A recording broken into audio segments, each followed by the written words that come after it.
I'll be goddamn.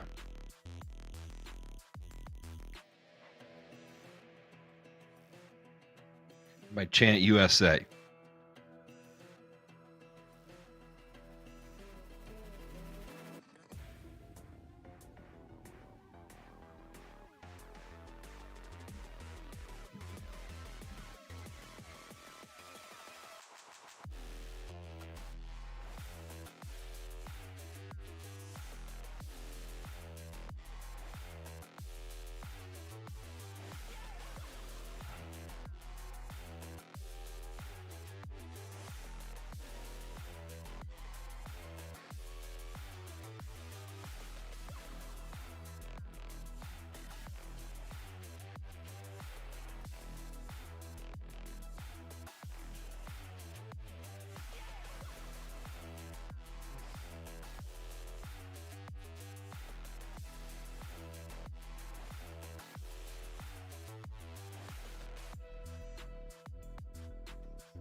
Hey, Telly, did you get TK to like confirm the question I sent her a couple weeks ago?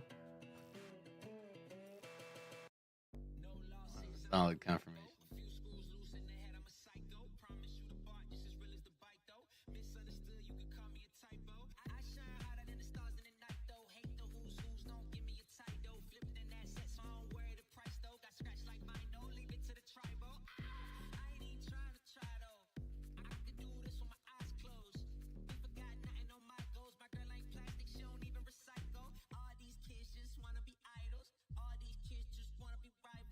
And was she able to? Oh, I'm gonna text. Just reinforce that. Needs to read it.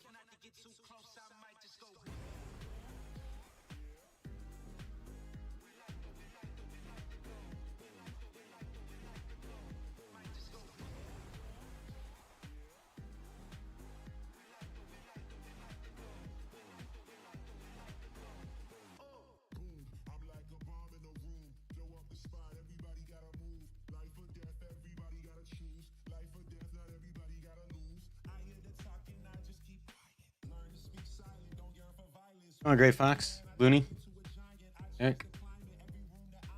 Matt, speaking of Eric, guess who's getting KUB fiber this week? Motherfucker. Some asshole who doesn't need it. Motherfucker. Yeah. He's already got AT&T fiber, and he's like, yeah, I can't wait to save $20 a month. And I'm like, fucker, I'm paying $120 a month. Like, it'd save me $60 a month, and it'd be better. I'm not gonna lie, it's a little. It's like, Matt's got to wait like another year. Oh no, they're forecasting me for 2026. Oh, awesome. Jesus Another 2 years. Christ. Yeah. Jesus Christ. Yeah, let's see here. Let's throw it into the old KUB here. You be I'm checking upgrade that. availability.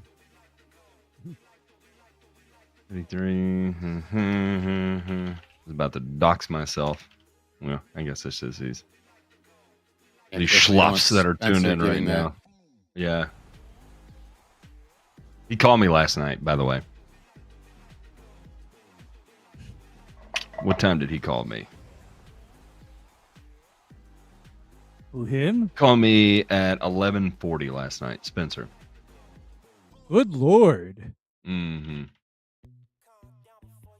The Adderall was hitting a little harder than he knew what to do with, and it was like, man, I gotta fucking do something. I'm gonna call Matt. Piece of fucking shit. Fucking loser ass motherfucker. What a pussy. I know. He really is. You are a fucking pussy. Oh, here we go. Good news here, J Pink. The KUB fiber installation for your area is will be eligible to connect 2026 to 2028. Nice. Yeah. Sometime between now and the next 5 years. Get excited. Eric no. said they told him that it would be in December, and he's like, and sure enough, it's December. So Mother at least fudge. once you get a date, at least it sounds like it's realistic. Once you get something more solid. It's happening. Huh? Yeah. Not that he really needs it. They'll probably tell me 2031. Mine claims sometime in the summer of 2024 for my address. That's amazing. Yeah, they gave me a 2-year fucking window. That's a solid fuck you. Mm-hmm. They hate you. Ah. Yeah. Or they just hate your neighborhood. There. They could hate that too. It is because of Beaver Creek. It is a difficult one to fuck around with. Mm-hmm.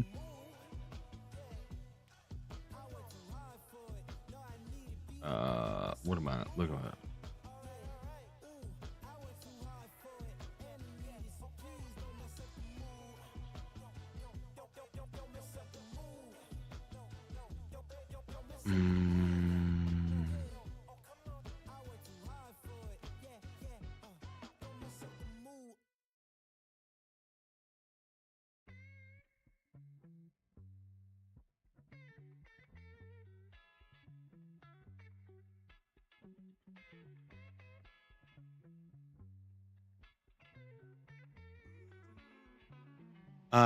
Telly, nobody cares about your fiber for 2 years. Must be nice. Yeah. Why don't you tell that to your permagreen, Telly? Ah!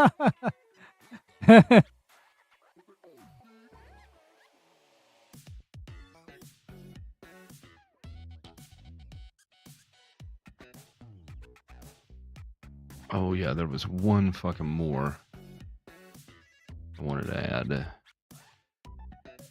Oops.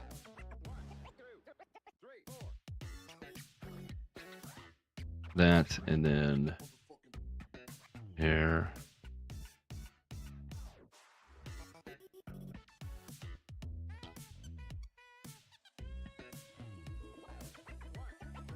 So let me do this.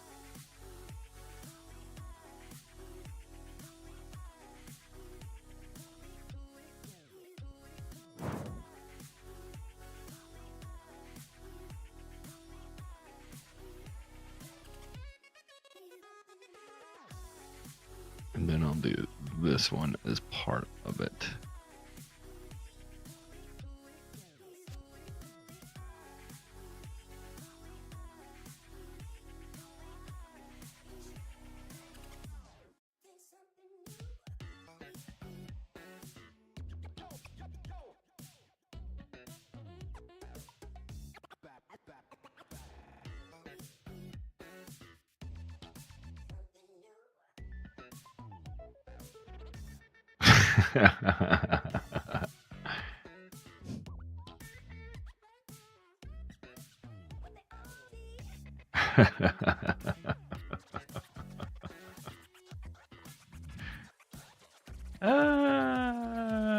Okay, all right. We'll have fun with that one. Let me put this in the right spot.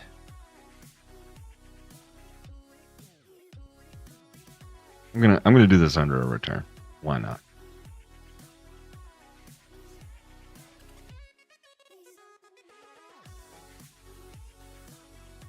Actually, we'll do all of this under the returns. How about that? Yeah, we'll do like that. So we'll do an extended return section and a short burn section. That's right.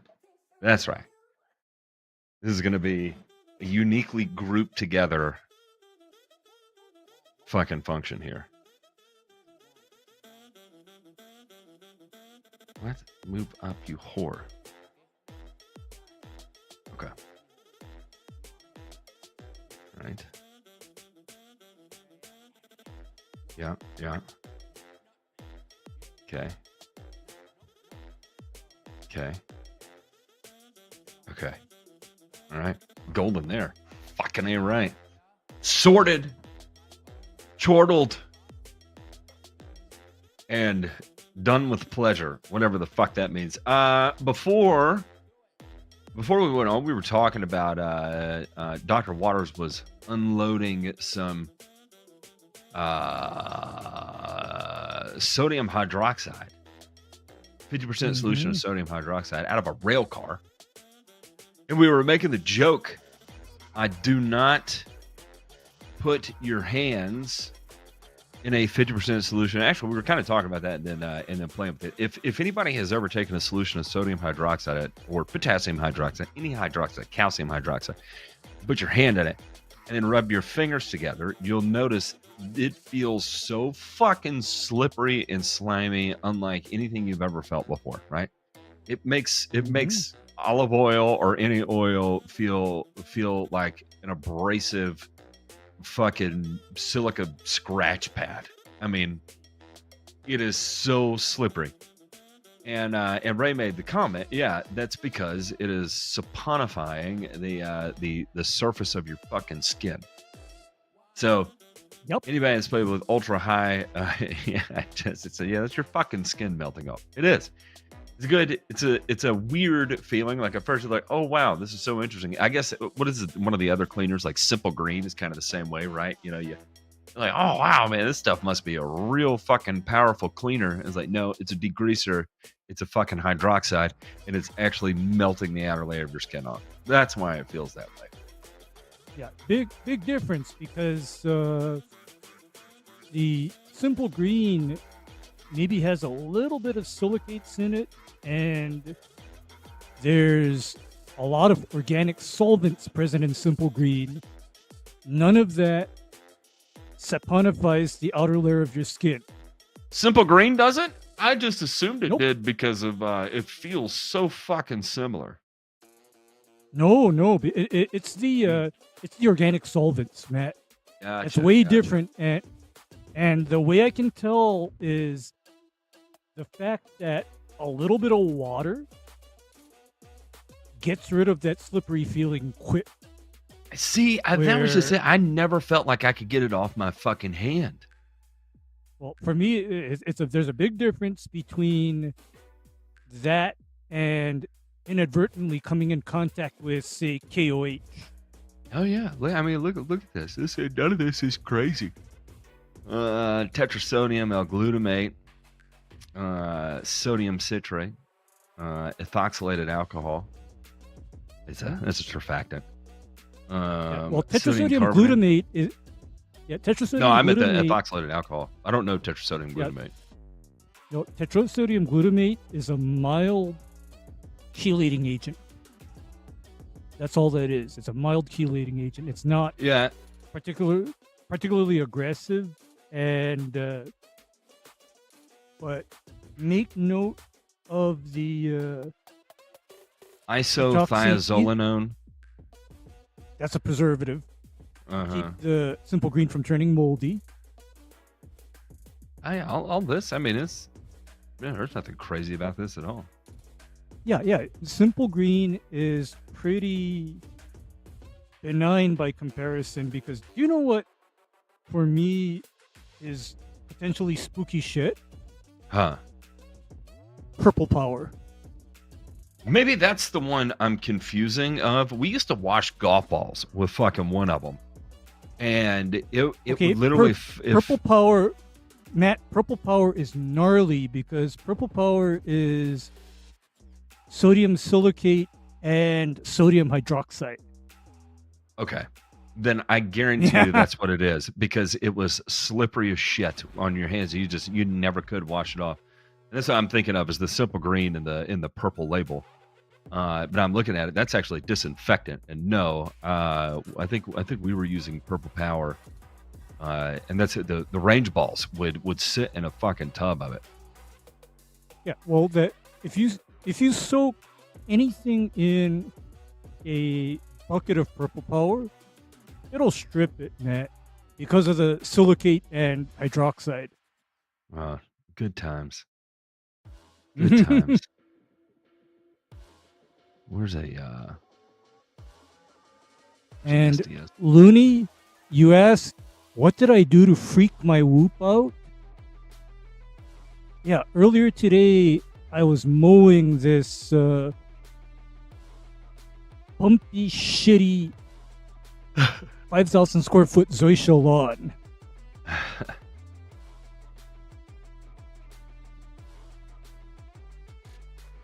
And you know what, Looney? Here's the odd thing. Nothing I do workout wise freaks out the whoop like that one lawn.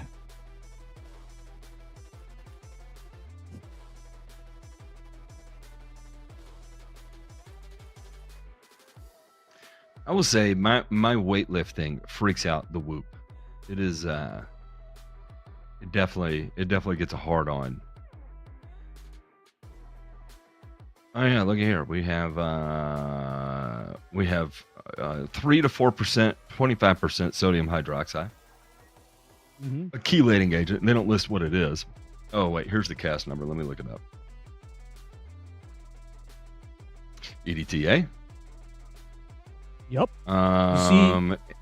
Purple Power doesn't bother with being glycol monobutyl ether. That is the organic solvent portion, because Yeah. Purple Power gives no fucks about being politically correct. Because you've heard about how the two bad ingredients in a lot of degreasers is EDTA and glycol ethers, right? Yeah. The eggs. Mm-hmm. Ethylene glycol Yeah, ether is always that's a fun one. Well, the one that I'm familiar with that was the OG was this one called butoxyethanol. Don't drink it. No, don't drink that. If if Busy Bees is in here, do not drink anything that ends in ether. I would say probably stay away from any ethylene glycols too. That, and mind you, PEG is not as bad as DEG is not as bad as egg. Is that did I do that correct Yeah. in order of toxicity? Yeah, you did that correct. Yeah, you did that correctly, because the polyethylene glycols are generally regarded as safe solvents. Anything else is a no, because I guess those things dissociate in your kidney into oxalates. Yeah, ethylene glycol is a famous poison for wives who hate their husbands, also known as antifreeze. Fun fact: they actually kill a lot of animals that way too. If you have a neighbor that hates you and they poison your animal, chances are they use ethylene glycol, and the reason why is that things that end in glycol typically are sweet. However, in recent years, anything containing ethylene glycol has to contain this agent called Bitrex. However, here's the fun fact about Bitrex. Did you know that most animals don't taste Bitrex until the concentration is rather high? Oh no, I did The not amount know of that. No, the amount of Bitrex in antifreeze is only sufficient to keep humans from accidentally consuming it. Oh Jesus. Yeah, Oh, yeah, but you know what? Fuck the neighborhood cats or dogs. Just set out a dish full of Prestone. I mean, that's what eh. bad people do. That's what bad people do.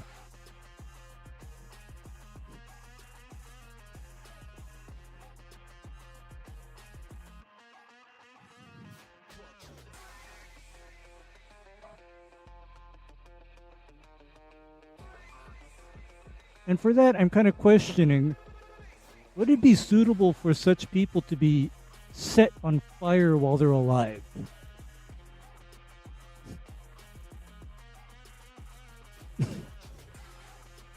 Set on fire while they're alive? Dude, wait, do what? Yeah. I missed the lead up to that. Where did this come from? Yeah, for those people that see fit to feed poisons to animals like Oh. that. Yes, 100%. And can we televise it Sit- as well? Mm-hmm. Because here's the long-standing association. People that can do bad things to animals without any guilt, they go on to be the murderers and the rapists.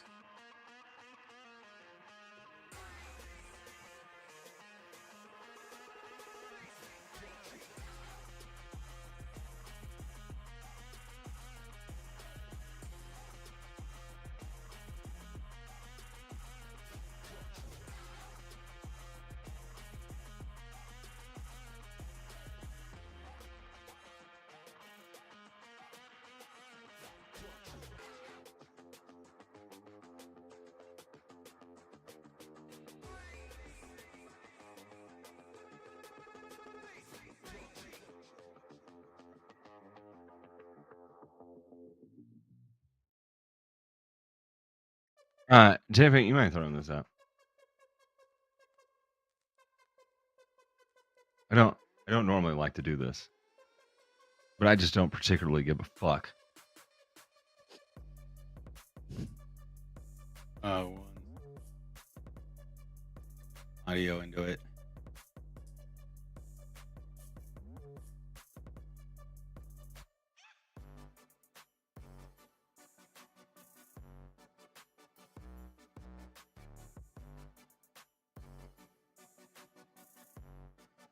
Right now, because Harvard, your school, is complicit in genocide. You're rallying in the Science Center Plaza right now. Stand up right now. Spend 15 minutes of this class for the 15,000 lives that have been innocently slaughtered in Gaza. Free, free Palestine! Free, free Palestine!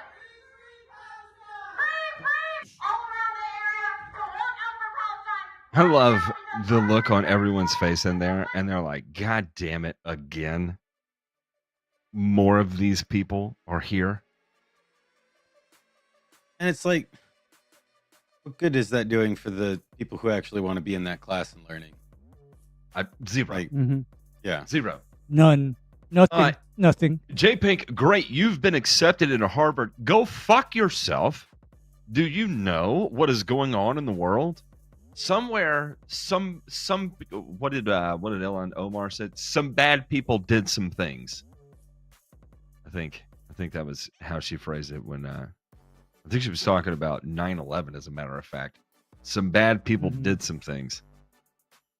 And now that one of the most prestigious universities in the world has been painted as the biggest fucking joke of modern times. Imagine paying 75 grand a year to be turned into fucking scrambled egg brains. So, is that the purpose of the institutions of higher education these days? To I literally- don't know. no, to All right, literally look. teach nihilism. I want Literally teach that. I want to ask y'all if y'all have seen this. Okay, getting groceries tonight. In basically everything I do, every time where I have to interact with people who are, we'll say, of high school age. Okay, and perhaps they're working a regular job on a weekend, like they're a cashier at a grocery store or somewhere at the mall, or they work at a fast food place. And you pull up to the window and you say, "Hey, how are you doing?" And they make eye contact with you and they give you the handshake equivalent of a dead fish, where they have empty fucking eyes, dead inside, soulless, fucking no emotion, just gaze right at you as they take your card and then fucking swipe it and then turn and look back at you in the most robotic and zombie-esque way imaginable, hand you back your card and you say, "Thank you so much, I appreciate it, you have a good day." And they say fucking nothing as they turn back around to look away from you. Matt, I have a theory about swear that to one. Christ, the amount of times this is happening is legitimately 80 plus fucking percent at this point. 80% of the high school kids I interact with are fucking soulless zombies. Why is that happening, Ray? Okay, here's my theory. Here's the combo, and you know this one all too well. Combine an SSRI, Remeron, and maybe some Seroquel. They're zombified out of their fucking gourds. I see that's what Jesse said. It is frightening to me. And again, was my generation any better at the time? Yes, 100% it was better. Was it 100% of everyone that had a smile on their face and was fucking eager to interact with someone? Hell no. But you at least made an attempt to not come across as a fucking slug. I mean, it is fascinating. I almost asked the lady who was checking me out at the food shitty. I almost asked her, "What happened to you? Why are you so sad?" I would have stopped giving the lady a fucking hug right there. There was two other people around, and I was like, of course, I'm gonna get ostracized as a fucking pedophile or something for trying to be a decent human being, right? And I was like, well, it's 2023. You can't say anything. Asami was like, maybe it's their parents.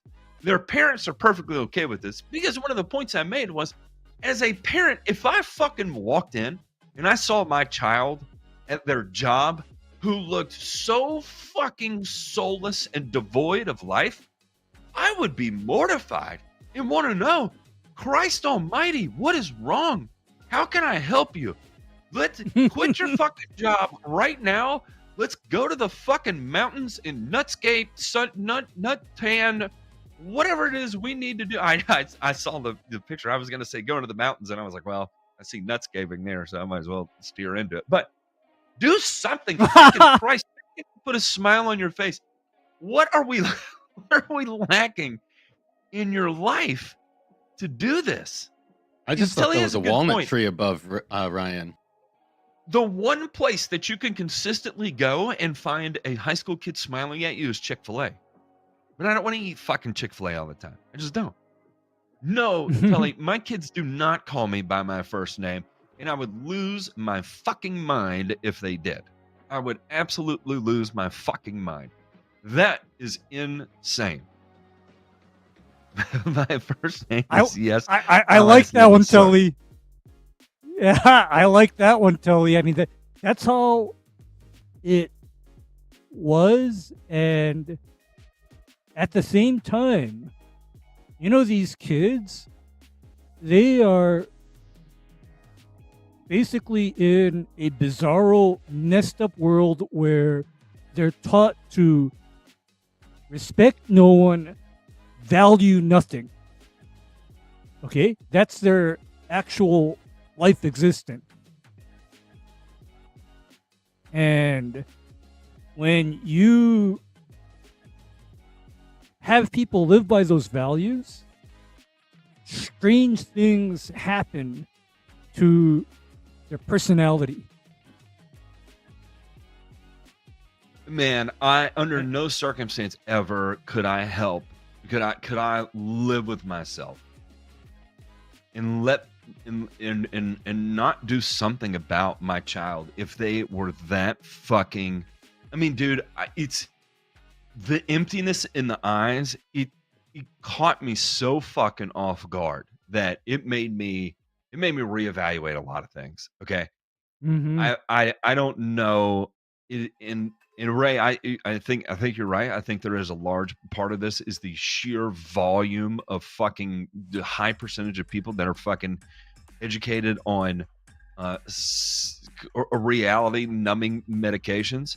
But I can't help but think that there It's is not a only reality significant numbing. number of parents out there that either do not interact with their kids, usher their kids into their room and fucking lock them in it and tell them do not come out until I say you can come, or whatever.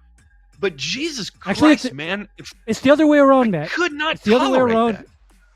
No, it's the other way around where the parents let their child just slink through the door and disappear, and there is absolutely zero interaction. Call me It has to be. no, call me a traditional conservative or whatever, because if I disappeared, for example, and my father did not see or hear from me for,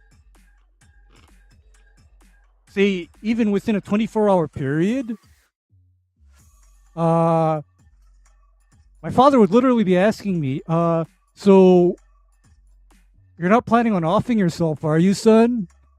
He would literally be asking. I know. I mean, dude, this chick, I guarantee you, goes home and cuts herself and like drips blood in the shapes of fucking animals on paper to find some semblance of joy out of the world. I was so moved. I told Asami I want to go back tomorrow and see if she's there and there's fewer people around. It fucked me up, man. But you know what? It was funny because it was just earlier that we went through McDonald's and got my kids some French fries, like not even fucking 4 hours before. And the chick who was working the register at McDonald's never said a fucking word the entire thing and was so slow moving from the moment she took my card and gave it back to me. I was there for a minute and a half. I can't shut the fuck up. I talk, and then I sense she's not talking. It fucking freaks me out. So then I'm double talking. Ask her how your day's doing. Have people been nice to you? What time do you get off today? What time do you start your shift? Not a single fucking word the entire time. You know, It's like Matt, everybody is fucking dead inside. How do we get life back into the world? Jesus H fucking Christ, man. We are Matt, fucked. Here's We my are fucked. fear. Okay, here's my fear is that, you know, in those kind of public settings, I don't see those kind of people, because those kind of people, they have literally become 24-hour shut-ins. I mean, they don't even have any kind of meaningful occupation, employment, or hobbies. I know about where everyone lives. I'm going to ask everybody right now. Press 1 in the chat if you've encountered these people. I'm curious. Is it a regional thing? Is it a fucking southeast thing? Here we've got upstate fucking Newark. I mean, Christ Almighty. This is a. You want to talk about a fucking pandemic? This is a goddamn pandemic right here. Yeah, this is the emerging pandemic of people who are so socially isolated. I mean, because although you know what my answer would to be to all the social isolation would be? Give hugs, not drugs. Give hugs, not drugs. Exactly. I mean, You know what? This is what I'm going to fucking do. I am going to go back. I'm going to see if Tasha with an O is how she spelled her name, by the way. And if there was any kind of clue that I had about maybe this poor girl's parents, is that her name was Tasha with an O. If you could imagine the kind of fucking trailer park she comes from when your name is not just Tasha, it's Tasha with an O, Tasha with an O, you know, she is as trailer park as it gets. But for Christ's sake, dude, again, I grew up with people in the trailer park, and their parents were fun. They may not have made the best decisions, but everybody had a good time. Everyone was smiling. The kids were fucking happy. They probably drank too much beer and fucking, fucked with animals. Again, my cousins regularly shot fucking cows in the hide with a 20 gauge just to make them chase us. And if you got fucking caught, you got trampled to death. Of course, they're not going to penetrate the hide on a fucking cow, but they'll chase your ass. I've been around these people a lot. I know how they work. They're fucking, they're adrenaline junkies. Not anymore. Not anymore. It has all been sucked out of them. I'm going to ask Asami. I'm going to have her fucking record it and just be kind of sly about it. I'm going to go back and I'm going to ask that girl. I'm like, can I give you a fucking hug because you look miserable and you don't deserve to be. You do not deserve to be fucking miserable. Can I Actually, I have yet one more theory about do that. society. In I that wouldn't. we have become so You see him controlled. in jail. Yeah, no, Matt, we have become so controlled and woke that we're no longer allowed to act human anymore. No. Okay? I mean, that is the other piece of this, is that society has become so controlled. I mean, that is because we were trying to impress that on Mark earlier today, weren't we? We were telling him, yeah, it is not all wonderful and glamorous. Whoa. In Japan. No. Oh, sorry. This is something. I'm talking about something else into the microphone. I shouldn't have been talking about. Sorry, my fucking brain disconnected there.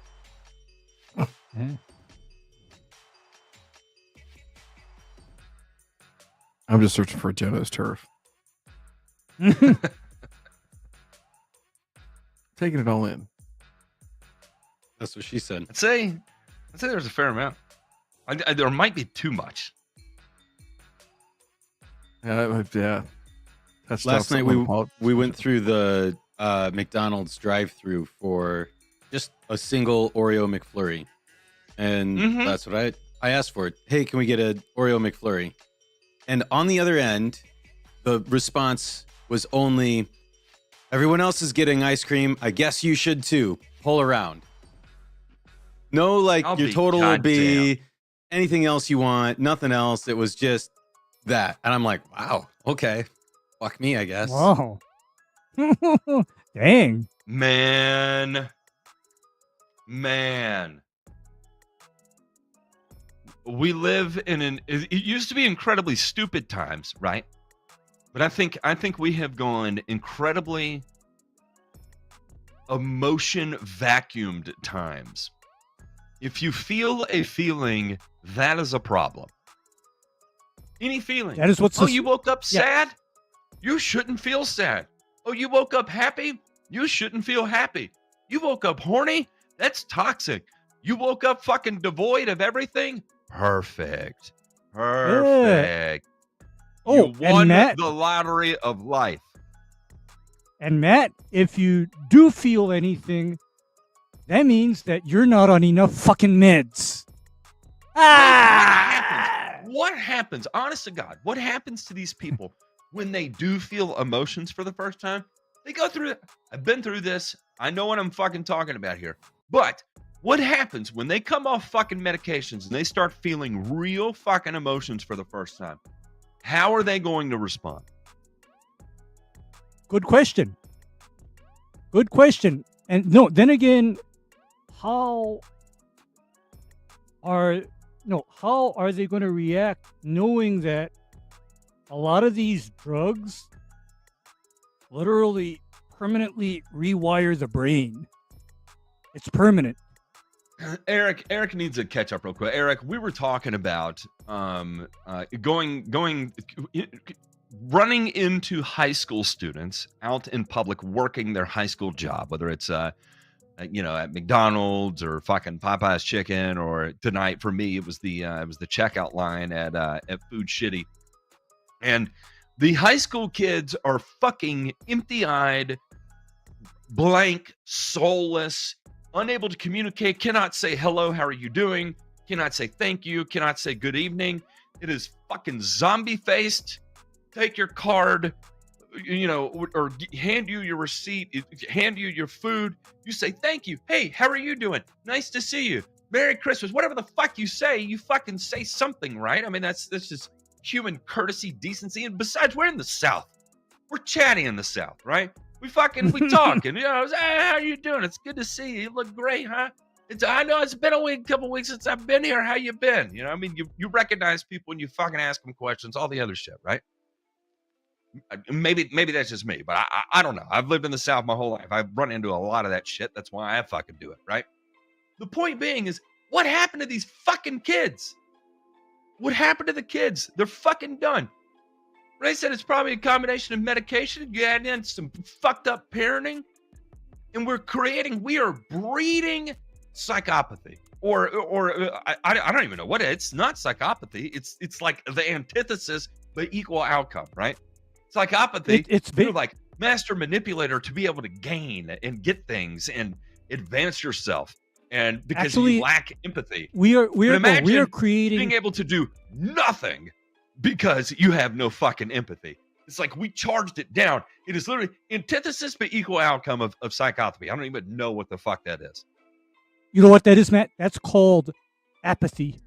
That's called apathy. Yes. That's actually called. You're right. That's called total apathy, where all emotion, feeling, principles, whatever, is no good because it is now labeled as toxic.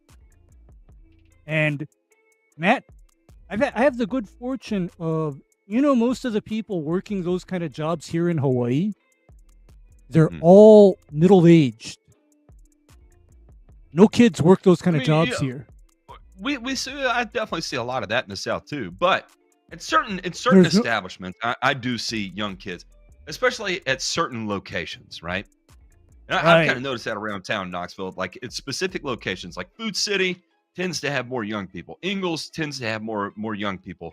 Kroger tends to have more middle-aged people. Certain McDonald's are going to have more young people versus middle-aged people, especially the further out west you go. Like Buddy's Barbecue, the further out west you go, the more young people you're going to have, right? So it just depends on the fucking location. But by and large, I'll say this too.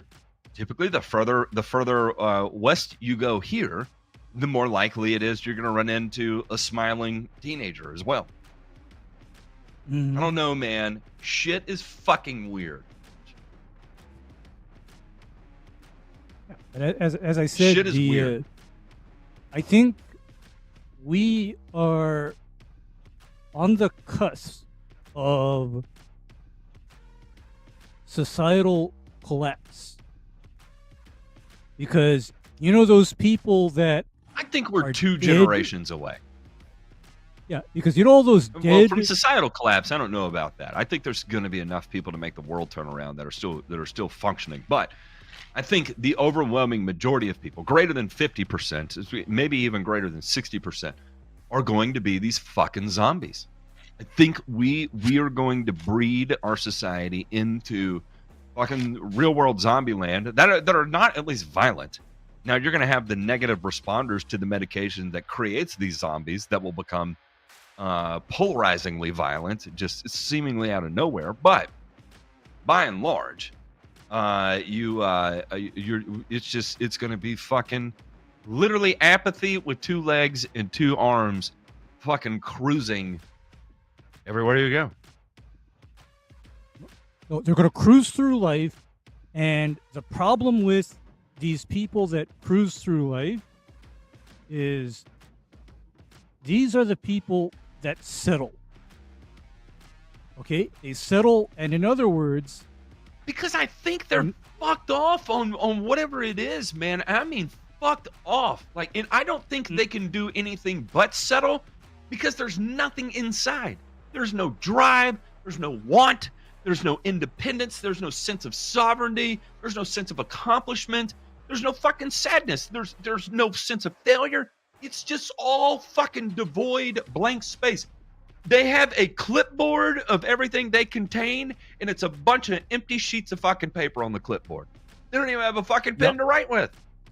Yeah, because their their life to make a 1990s TV references, I call that the Seinfeld life. Nothing. Okay? Yeah. Absolutely nothing. And what horrifying is, okay, these apathetic people are going to become a voting age, right? And because they expect nothing, people like me becomes a bad guy because I have certain expectations.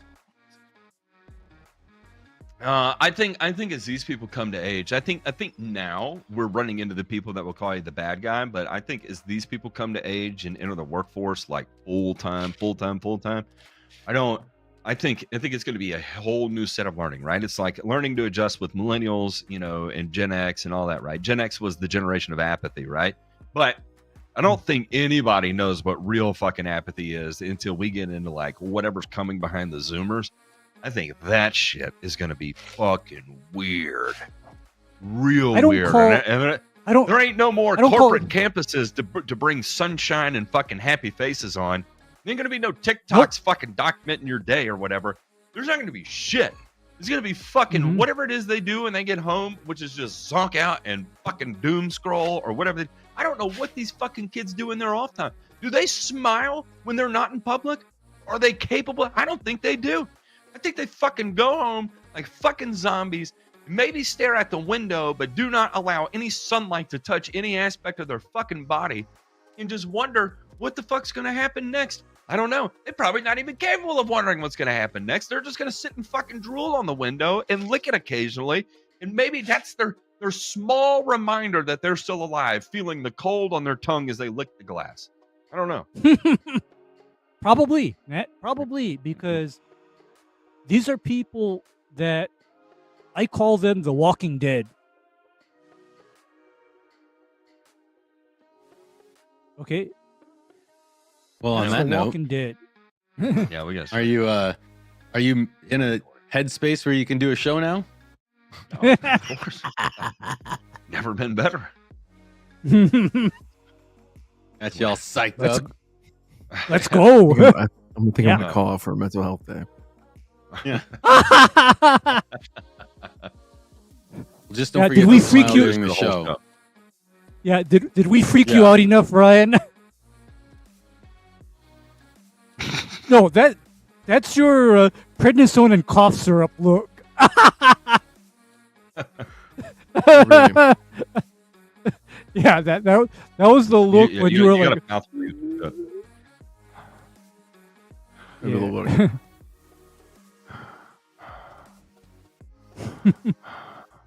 Is it? Have we started? Go ahead and start the show, Jeffing. This is how I'm gonna start the show. As a matter of fact.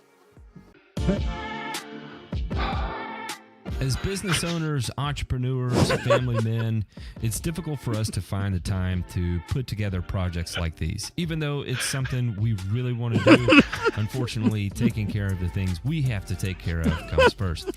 However, because of viewer support for people like you, we're able to continue doing this. Please consider joining our Patreon and supporting the Burn and Return podcast.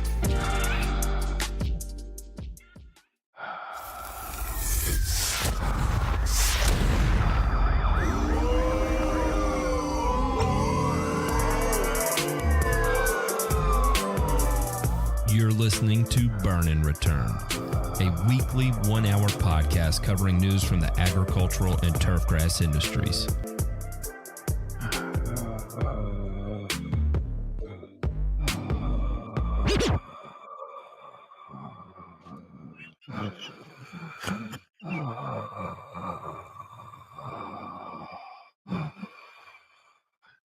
Pardon me. That's how I chose to start the show today. Just mimicking our resident 16-year-old fast food workers and checkout line people who have completely run out of soul in life and anything that Hey. exists that makes a human, they are now devoid of, and we just want to do our best at imitating them. Do what? Go ahead. You gotta make it a range. I mean, how old Spencer? 22, 23? 16 to 23. Yeah. Can we just lump- Zoomer as shit. Yeah. That guy's on one. Imagine, for sure. imagine what that guy would be like in the workforce. Ha! It comes in and be like, bunch of damn liberal foreign North Koreans in here, and I'd be like, we are actively trying to get rid of a union to the point that we are ready to firebomb it. Smells like fucking North Korea to me. Way to kick off the show. By the way, fun fact. We'll just hold this up to the camera here and see if it shows. If anybody can see that, focus, you fuck. Focus, you fuck. It's not gonna focus. That says that is Spencer calling me last night. There it goes. At 11:38. Just touching base to remind me. Provide that ever reminder there. Hey, Matt, don't forget, I'm here to fucking keep you threatened. As you look into my eyes after licking the window for the last 23 and a half minutes with your fucking scrambled egg brain, just smooth as a whistle, mouth breathing all over the place. Good times to be alive. Anyway, that was all on the pre-show. If you want to check that out, patreon.com/burner return. We talk about those kinds of things. Man, that shit is fucking weird. It is weird. I'm not talking about Spencer. I'm talking about a lot of the youth I encountered today. It's different, especially in the South, where we're used to casual conversations and all the weird things we do in the Friendly South. people, Right? friendly people, nice Smile, people. I chum it mean, up. I think that's a rural town thing, right? Whenever you live in kind of a rural area, we all been in rural areas. Everybody's a little chattier in a rural area, right? And how's he doing? well, That's your family been. that's What's why George at the I corner say store? that's Get his why I leg say removed or that. not? Matt, that is why I say essentially Hawaii is just like the South in a lot of aspects. Yeah. Yeah. Because at least a lot of the people that are over the age of, I want to say 40, they're like that. Okay, they're like that. And then I mean, they're my nice. generation came along and just fucked it all up. And it's God. I'll say this. I would say that 80% of my generation is still chat, right? Like, can have a conversation with you to whatever degree imaginable. I mean, we'll at least attempt to have a conversation, even if it's to say, wow, man, I don't even know what you're talking about. I hit the bong before I got here, and like you were way over my head, right? But the young kids of today will just slack jaw, open mouth, breathe on you, and give you eyes devoid of life, and it's a thing. By the way, let's check out this week's headlines.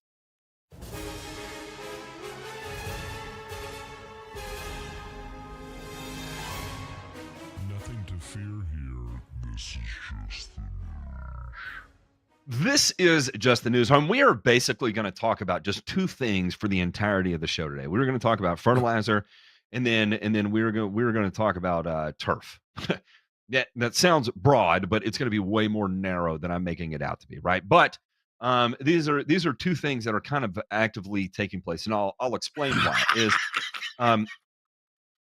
Did you see something that was written there? Or? No, it's What did you laugh at? check in the group chat. Oh, You'll just in the group chat. Yeah. Wait, let me go. Oh boy. Oh man, It's gonna be great. Oh boy, we're even teasing the fucking listeners right now. They don't even know. Yeah. So we're going to talk about fertilizer. We're going to talk about turf. So there was a big push with grant spending towards developing fertilizer technology and expanding fertilizer technology that currently exists, their production capacity, right? And there's a commitment to several billions of dollars that are going into this over a multi-year period. And so as a result of that, we're going to see some kind of strange things happen in fertilizer, right? There are going to be a lot of new things that are coming online. There's going to be probably some more wild swings what do you call it? What do you call it? In commodity pricing because of things coming online, then bad news about it, then good news, then bad news. Then of course we still have the fuckery that is the Middle East and the fusion of Ivy League and Hamas and the elites of the world have all kind of formed like this conglomerate to make sure everyone knows that they hate Jewish people. And so it's a weird things are happening in the world right now. And as a result of that, there's going to be some commodity instability, right? We saw China back out on monumental amounts of purchases of beans and just grain in general this year.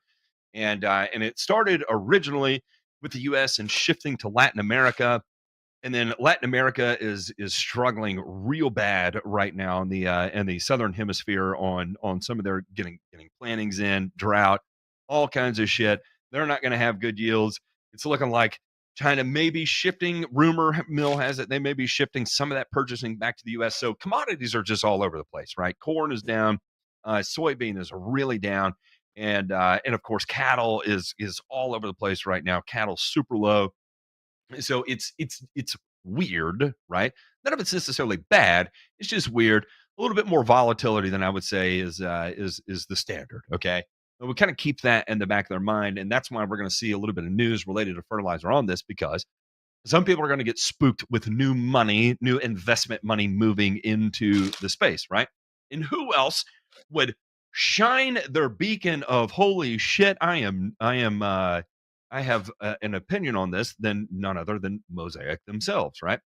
If you don't know, Mosaic is the number one supplier of none other than phosphorus in the United States.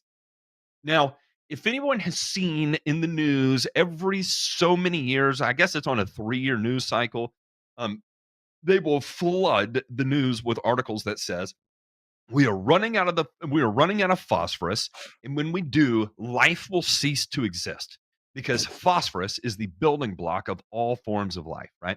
Well, what's fascinating about phosphorus too is that phosphorus in and of itself is practically infinitely recyclable. Okay, and then so that means as it exists in shit, like we saw it being recycled with biosolids, and then unfortunately we kind of ran into some problems with PFAS making its way into the shit as well. And then turns out we ingest a lot of hormones as humans, whether we're trying to keep babies from being made or whatever the case may be. We got a lot of fucking hormones. We got a lot of antibiotics in the shit too, and it's kind of turning into a problem. So we're having to put the kibosh. And from everyone I see right now, and this is from an outsider looking in, I am involved in this space enough to say biosolids are on their way out at a record pace. About as quickly as they were accepted and brought into the space is what forecast is going to happen on the way out. Now, there will be some people that just hang on to it because they still have people that do not give a shit at the end of the day and are going to continue buying it. But by and large, I think for insurance purposes and fear of like watching what's happening with Bayer and glyphosate, they're kind of like, I don't know if I want to take a $15 billion bet on this, and I'll just go ahead and slide my chips in, and we'll find an alternative, right? Okay, we did good for the last 20 years. Well, we did good enough. Thanks. Have a nice day, and move on, right? So Mosaic here is they are starting to look for the promotion of fair trade in American ag and fertilizer to keep American ag and fertilizer strong.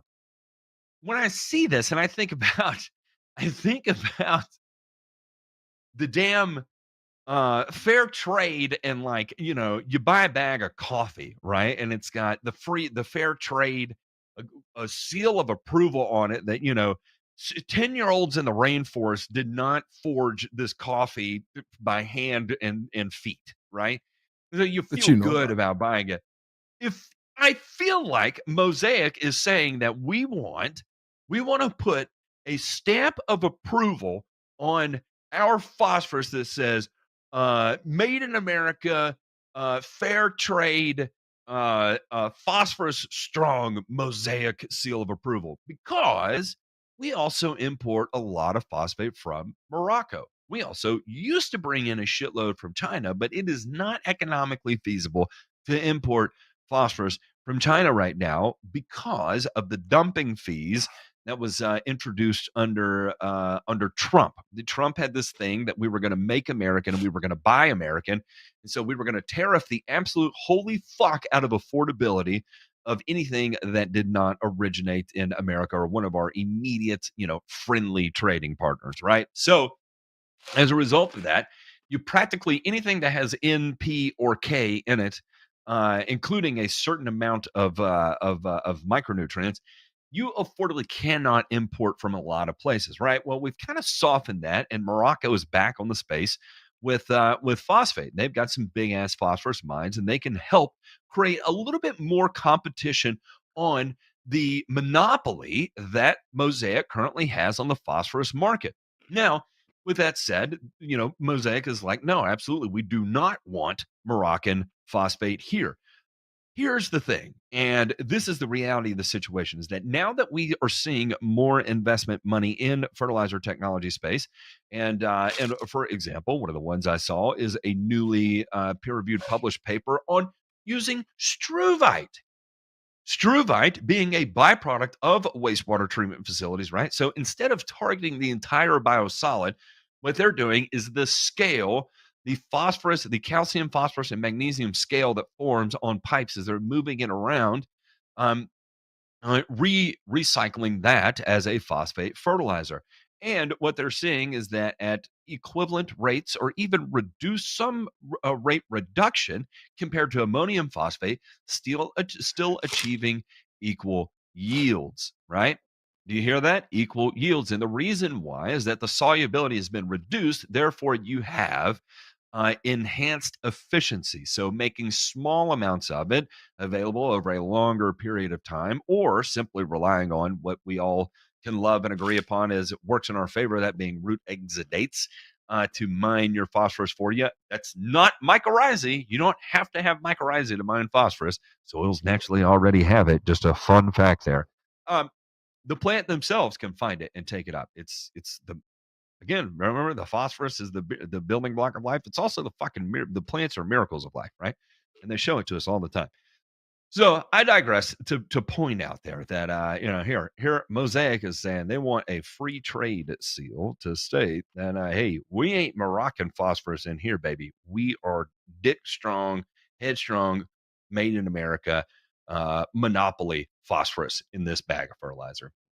I don't know, guys. It sounds a little garbage to me.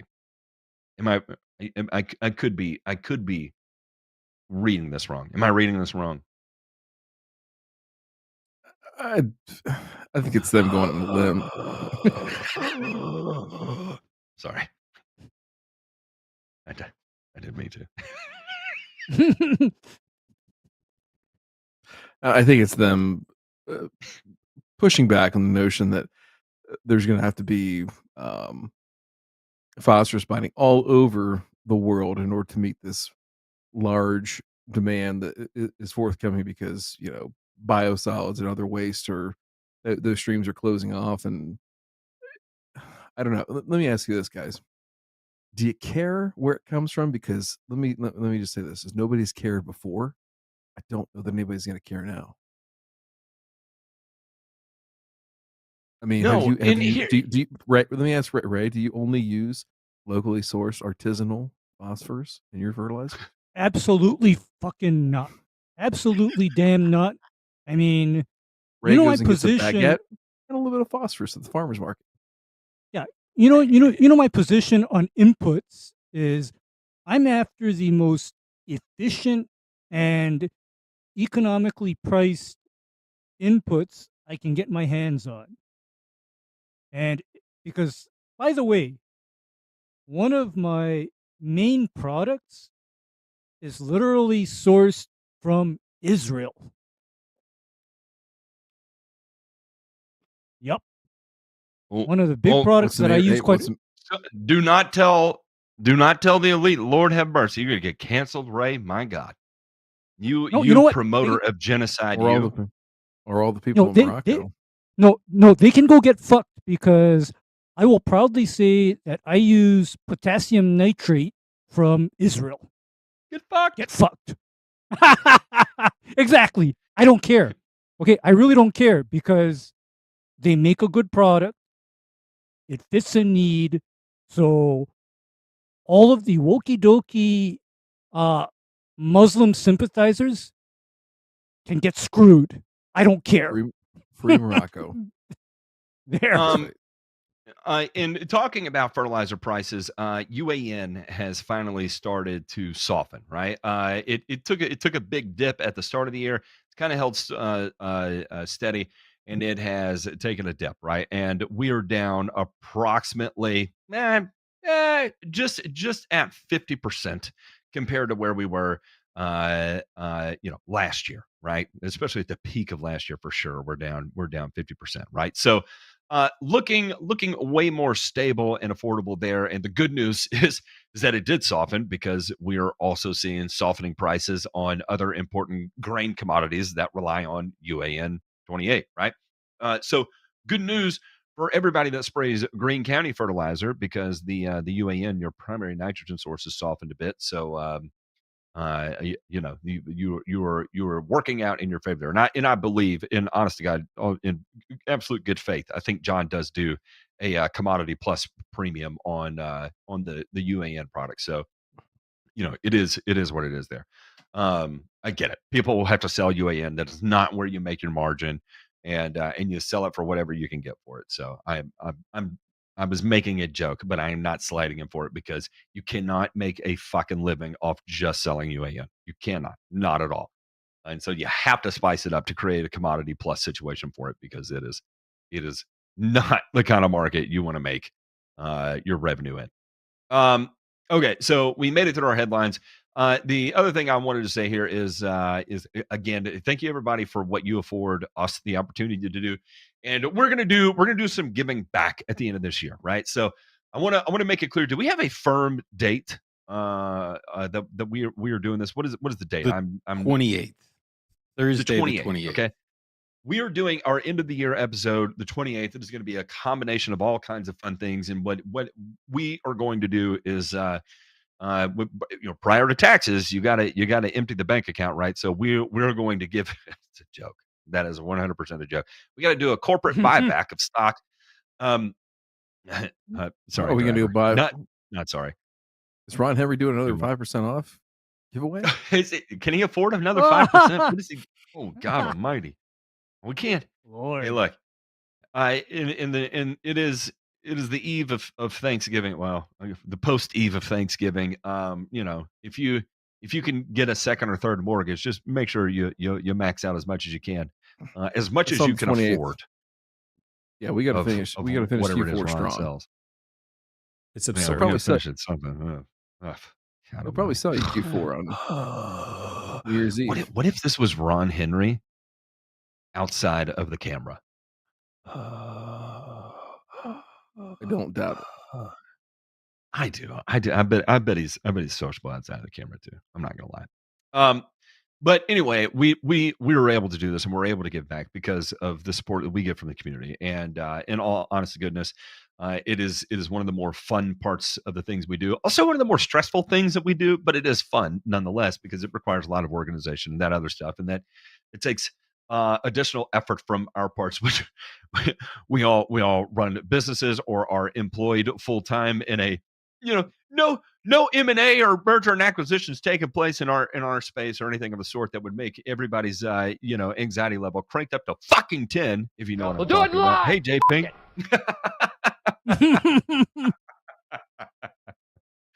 Hi, J Pink. So anyway, patreon.com/burn return if you're of means to do. If not, trust me, I ain't gonna be mad at you. I fucking get it. In fact, how about this? At that episode, we'll give away a couple of memberships for our Discord and stuff, and let them get in there and hang out. We'll give away some memberships. How about that? That'll be fun too. Get them in there and hanging out and cajoling and all the other fun stuff. Pandering. Is Travis going to get one? I'm pandering. Fucking lutely, I would give one to Travis in a fucking heartbeat, dude. I'm telling you, he would grow hair on his chest, and then he would call each and every one of us and say, "Thank you." I had no idea that I legitimately liked you guys that much. I'm telling you, it would be a game changer. So anyway, that's coming up, but we're able to do that because of the Patreon, patreon.com/spend return. If you have the means, I know inflation is still only scaling at the rate of, like 3% a fucking month or whatever. No big deal there, right? Everybody's keeping. Is everybody getting a 3% raise per month right now to make things just fine and dandy for you? No, good. Me neither. Go fuck yourself, said the government. Anyway, let's check. Let's check out. You know who else said go fuck yourself? The elite said that to the Jews. It's pretty fascinating. Let's check out this week's Joe Knows Turf.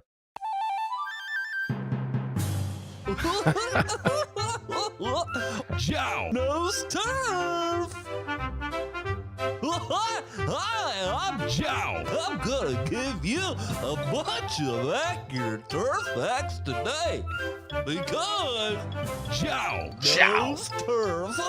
Hey, real quick before we do this, I'm going to say, as people who, I don't care what your opinion is of Elon Musk, but listen, as someone who regularly commits career suicide and kind of wears it as a badge of honor of, like, putting my foot in my fucking mouth over and over and over, what Elon did when he sat on that stage and he said to Bob Iger, "Go fuck yourself."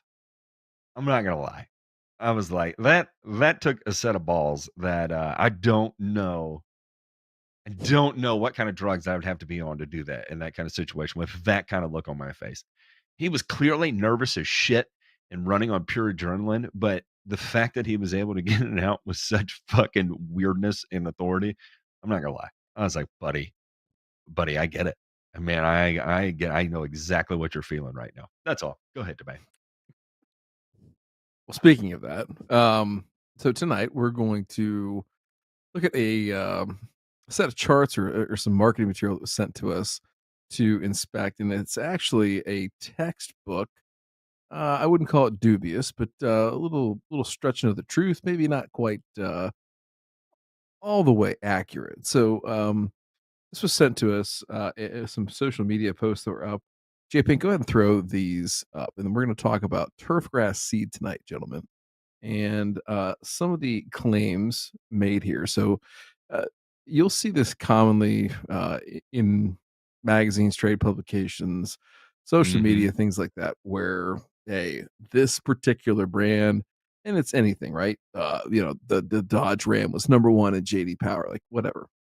This is the same thing you'll see with turfgrass, right? So seed becomes something that is extremely difficult to try and sort out, right? So we've got tools and things, and they try to draw into question some of the data that we have available to us from the National Turfgrass Evaluation Program, otherwise known as NTEP.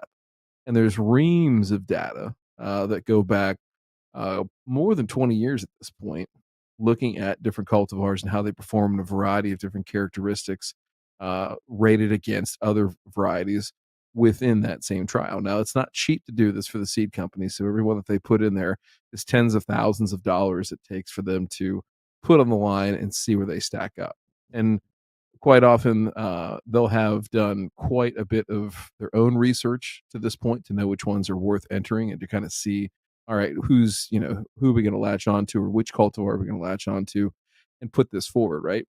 You'll also have experimentals and different ones in there that they feel very, very strongly about bringing to market, and they want to see how it fares against some of the known contenders and maybe some of the ones that are market leaders at that point that might be in there. So we look at this graphic here, and what you'll see is it's ranked number one for quality and color.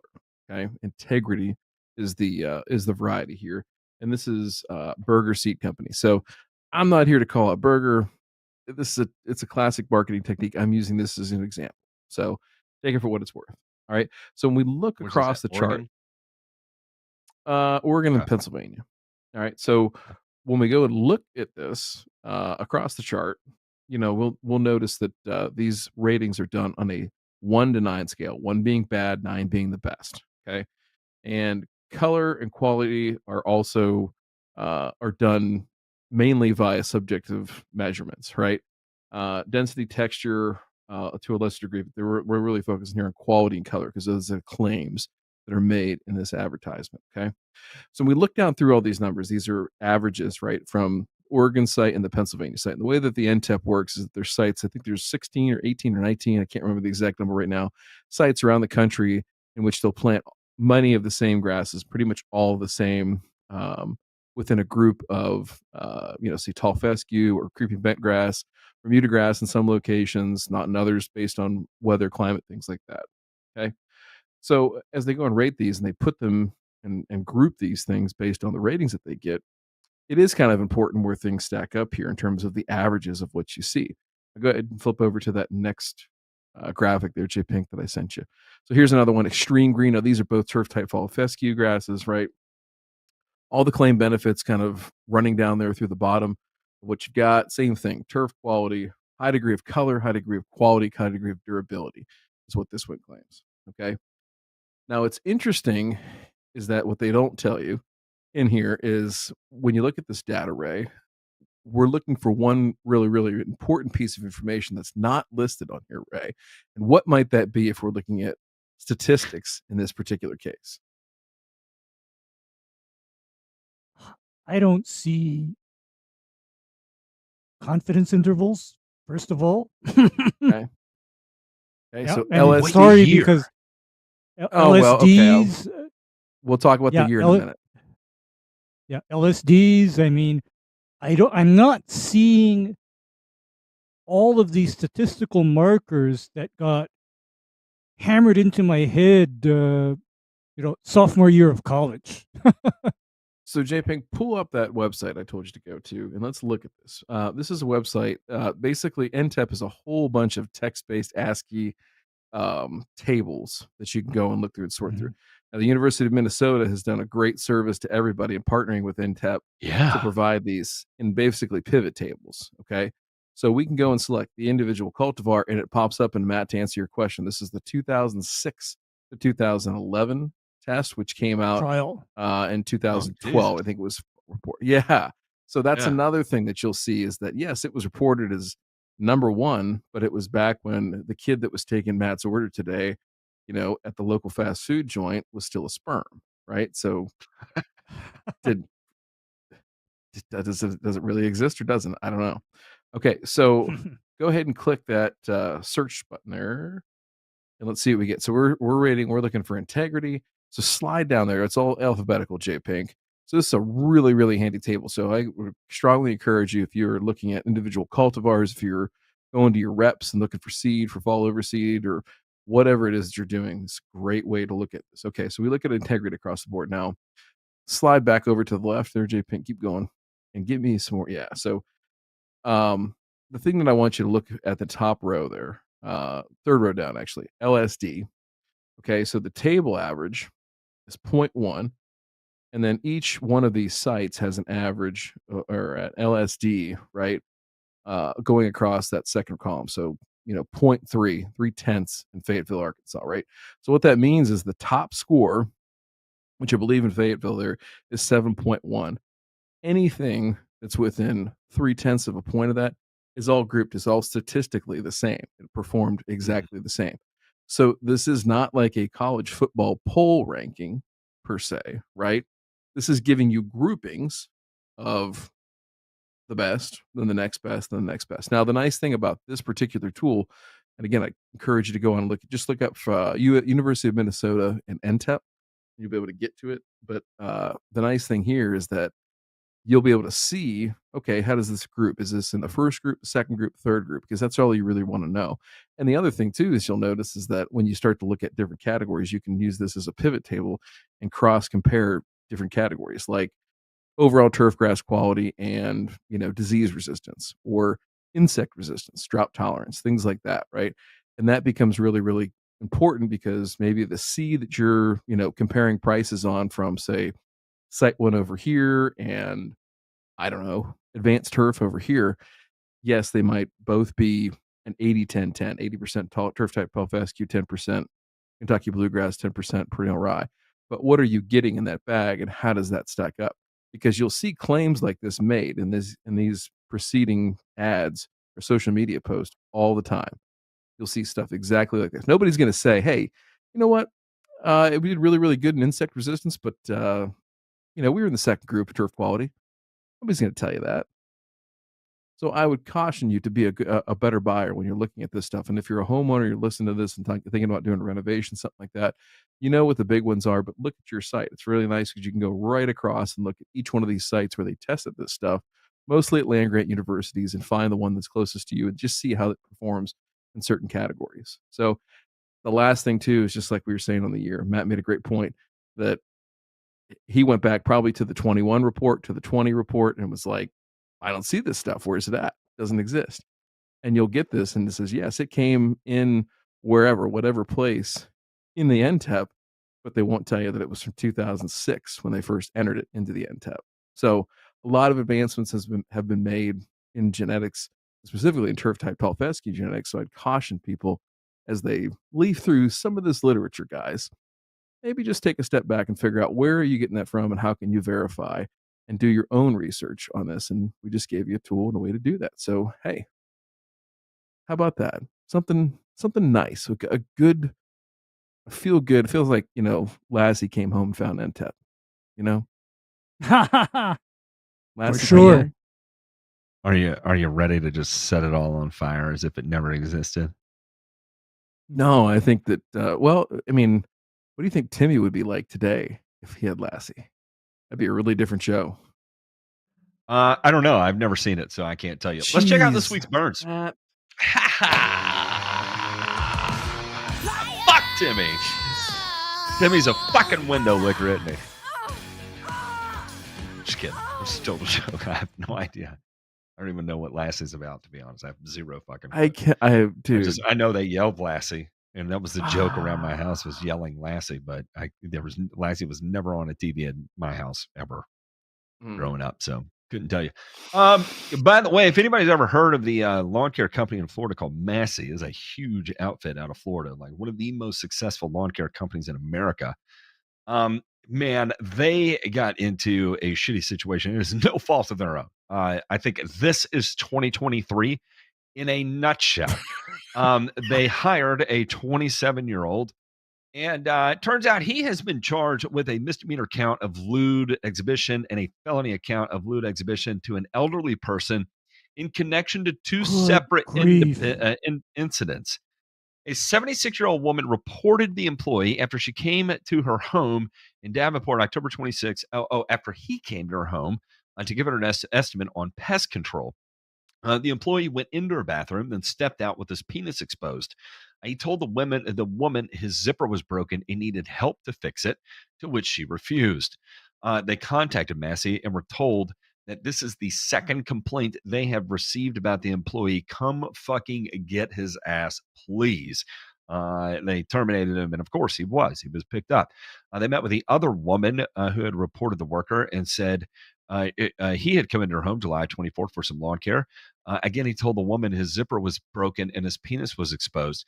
We were notified for the first time on October 24th about both the October 24th and July 24th incidents. So they got both reports at the exact same time. We immediately suspended the employee while we conducted an internal investigation on October 25th and terminated his employment on October 26th. We deeply care about our customers, and for Christ's sake, we did not know this guy was a psychopath. He used his work position to gain access to homes and then sexually expose themselves to women. The behavior is disgusting and predatory. Believe it's possible that more victims of this man could be out there, and if that's the case, please, God, come forward. Anyway, there we go. I have a spicy take on this. Is that when you are assessing your P&L, right? It is best that your employees are more important on the P side of the P&L because they all carry inherent risk, right? As much as I hate to say it, humans are risk because today's age, you never know when a bad batch of the wrong medication makes his way into old boy's gut or brain, and then all of a sudden he is whipping out his Johnson for Mrs. Johnson to help remove from his stuck zipper. I hope that this guy gets the holy fuck beat out of him by every other fucking lawn care guy at Massey that now has to live with that kind of craziness in their purview by this fucking pervert. I hope they beat the fuck out of this guy, and I fucking mean that. Jeez, man, I feel so bad for all the other lawn care guys there. I mean that. That's coming from a guy who has had a customer expose himself to me. In Augusta, Georgia, I've not been shy about this. I had an old man fake as if he could not hear well, and so he would not be able to hear me if I rang the doorbell to pick up a check to spray his lawn for my lawn application. And he said, "Just open the door, and you can come get it." He said, "Call when you get there. Open the door, come get it." And so, of course, I opened the door, and he was standing there nude with his wee wee hanging out, just beating on it as if it were fucking beef jerky. Just more Lucky- like a fucking deflated balloon, just having fucking at it. So Lucky you, Matt, again, because I got reached for by an old pervert, and naturally, when he stuck his hand out, I proceeded to use that hand to throw him against the wall.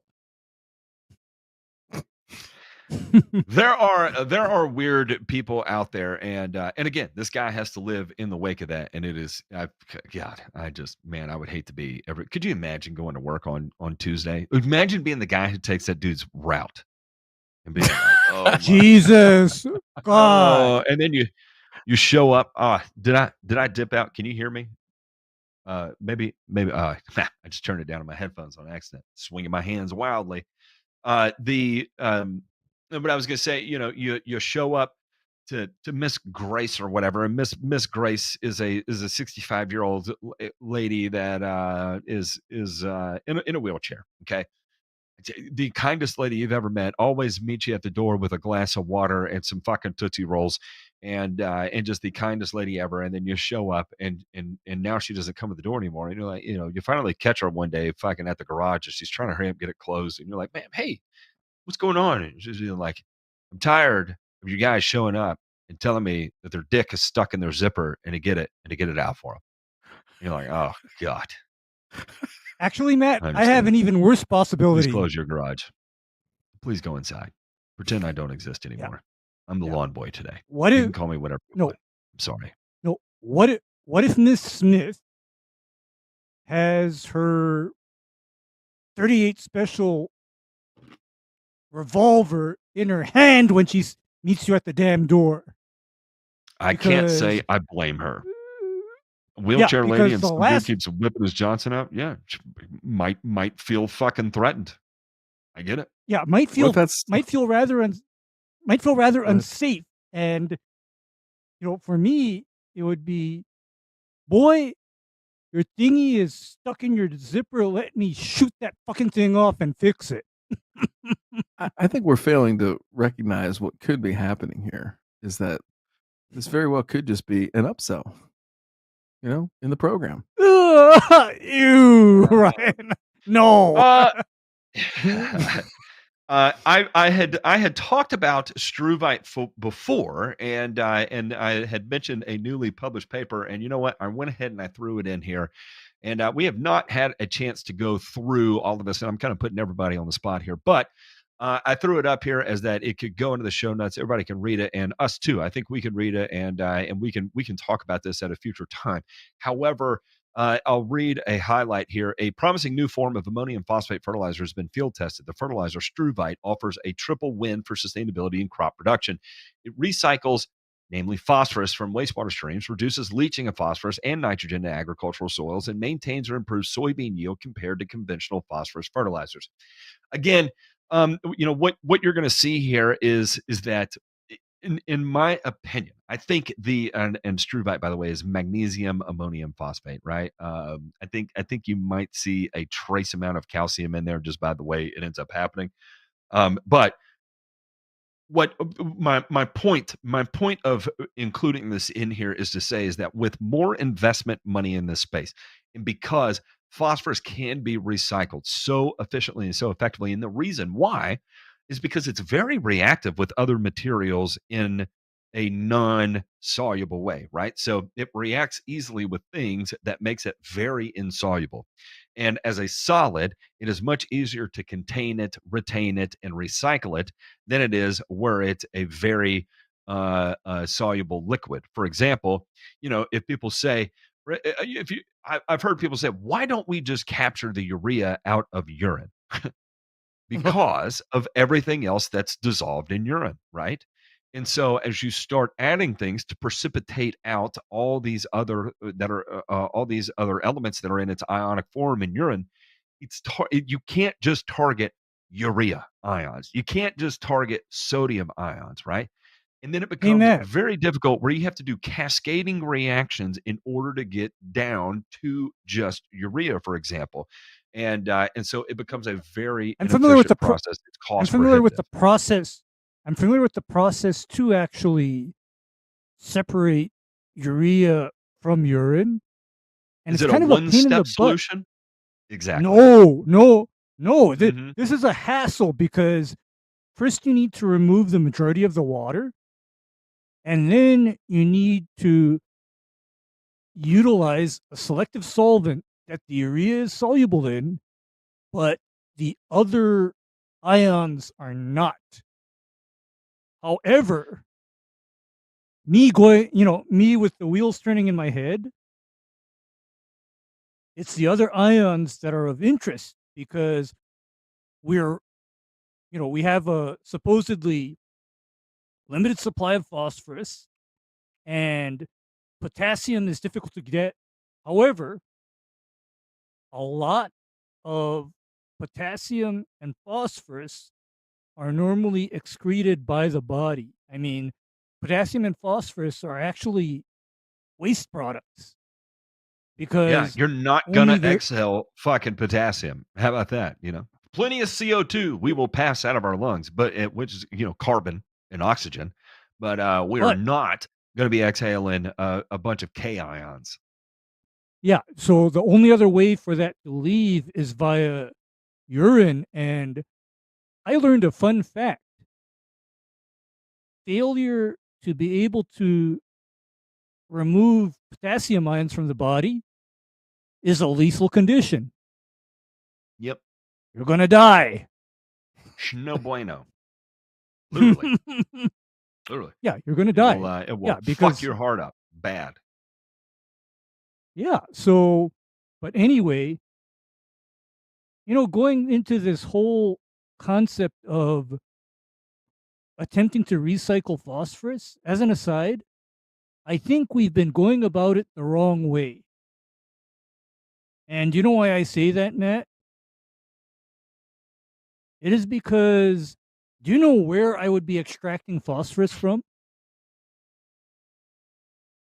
I would be Where? extracting phosphorus Dead bodies. from the ashes left after biosolids, quote unquote, has been high temperature incinerated. Yeah, yeah, Because pyrolyzing it and then collecting it, or not even pyrolyzing it, just going ahead and doing a full gasification or burn of it.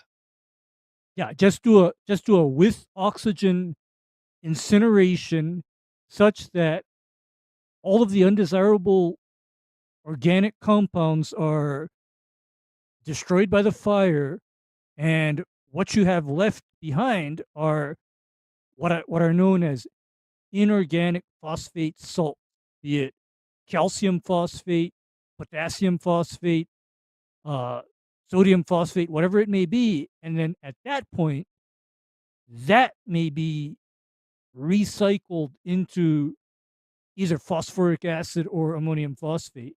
But I honestly think that we've been going about it the wrong way because we've been trying to utilize biosolids and sewage without destroying the organic contaminants. Yeah, and I think, and that is one of the things I see too now popping up in the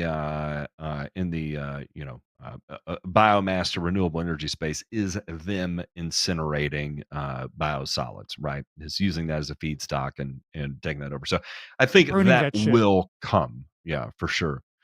Mhm, mhm. The uh, what was I going to say? Oh, yeah, I think that was it, right? And anyway, keep a close eye on new projects you see coming up. There's a green ammonia plant that is going to be popping up in Indiana. There's going to be another one popping up in Kentucky. There is shit.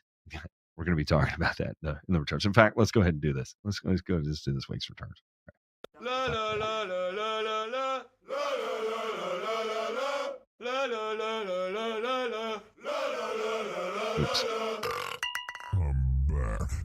I am back. I'm back. I'm not black, but I could probably convince you of what I was if I tried real hard. Just kidding. Um, anyway, there is a great debate right now about playing on artificial versus Oh, shut. natural turf surfaces. And a couple of things, right? If anybody's paid attention, they have started. JPEG, this is going to be the second article that is thrown up, and then we'll make our way to the top one. That is the Twitter article there. It says more NFL players injured as debate over turf fields heats up, right? And if we go down, there's a timeline that goes all the way. Oh shit, I don't know. We can start at September 10th, 2023, right down at the bottom.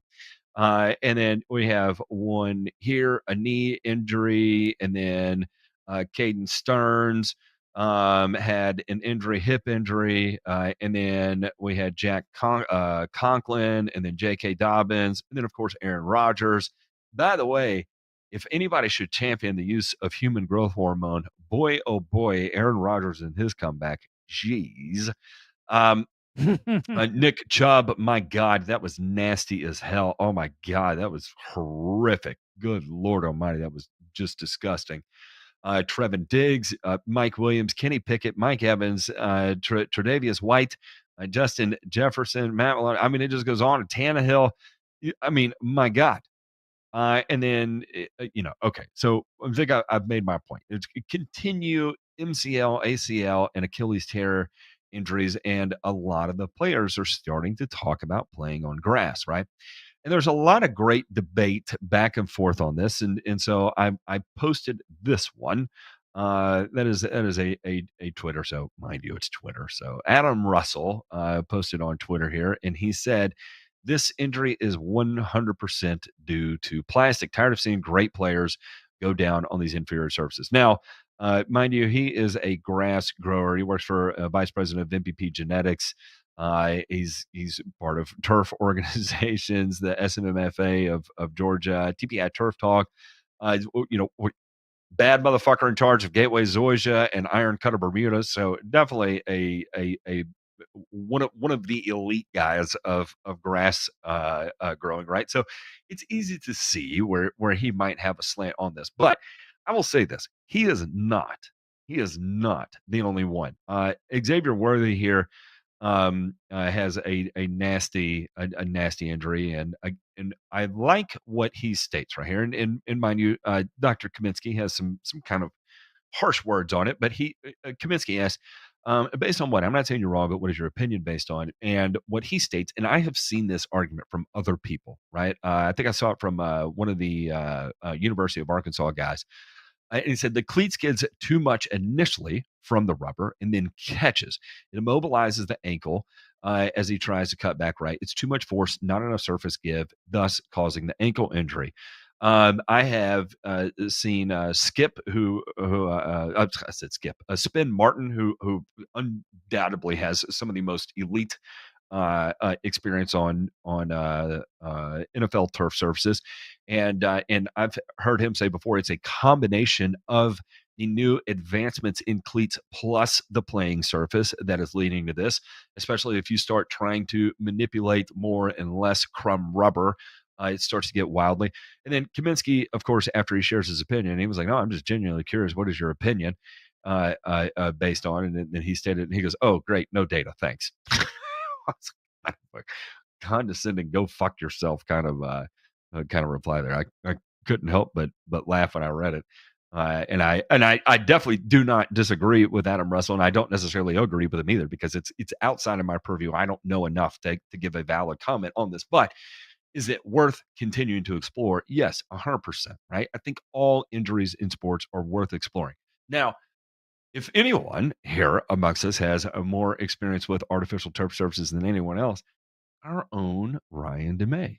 Sir, when you see this, I'm curious, and I'm not looking for an expert, 100% scientific reasoned. I'm not gonna Dr. Kaminsky. So no data, thanks you. But what I am legitimately interested in is that what is your initial gut reaction when you see a lot of these, or do you have one? And you're actually like, you know what? As of right now, I don't have enough data to say fucking anything. I have no fucking clue. Whatever it is, or yours. My reaction is that there's been some big injuries on both surfaces this year.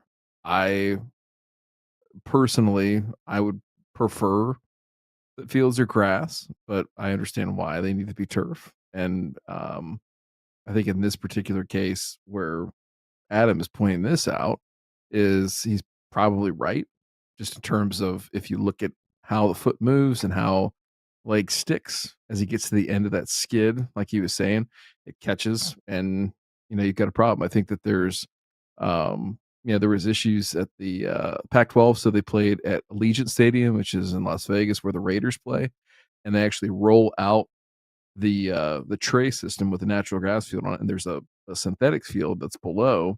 And that field, you could see small creases in it. You could see little bits of seams and things like that. Where I'm not saying it was completely unsafe, but there was definitely portions of it that just didn't pass the eye test. And I'm sure that there's data to support that it was okay, it was safe, it was good to go.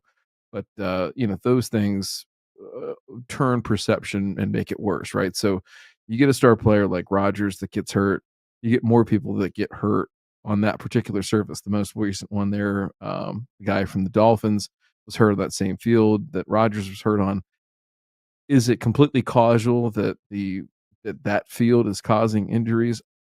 I think that there's data to support that there's more injuries on that particular field, right? And that was what bore out last year when they're talking about all the data from the NFL, is that there were more injuries on those types of fields, right?